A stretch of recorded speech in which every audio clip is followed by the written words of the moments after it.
Bon dia, poble. Bona tarda. Tema de la sequera. La reflexió d'avui és fàcil i senzilla. Sequera, sequera, sequera. Mireu, els rius més grans del món estan dintre l'oceà. Us explico. Jacques Cousteau, ara fa 25 anys, va descobrir davant de les costes de Gaza, sí, de Gaza, on hi ha gas, el riu més gran subterrani que havia conegut mai, d'aigua dolça. Què va fer? Va agafar una campana, la va posar allà i va treure aigua dolça. Però automàticament li van fer acabar aquesta idea, lo típic, eh? Bé, sequera, sequera, escolteu. Tot està fet i preparat per què?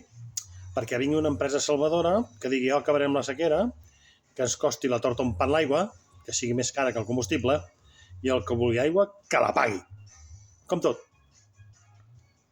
Sequeres artificial, més a Espanya. Perquè si no, de què han fet ensorrar 180 embalses o preses? La llei ho permet. Per què? Perquè canvien les lleis per tenir un problema i després s'aprovarà una llei perquè vingui una empresa i ho solucioni. Recordeu que l'aigua, segons tota la història, és un bé comú, no és de ningú. Ja sabeu el que és la sequera. Els rius més grans d'aigua dolça del món estan a sota el mar, només cal trobar-los i utilitzar-los. També hi ha avui tecnologies molt barates per fer l'aigua del mar aigua dolça, o bevible, perquè la puguem utilitzar. D'acord? Sí, quan us parlen de sequera els diu que se'n vagin a la merda, que és tot fals.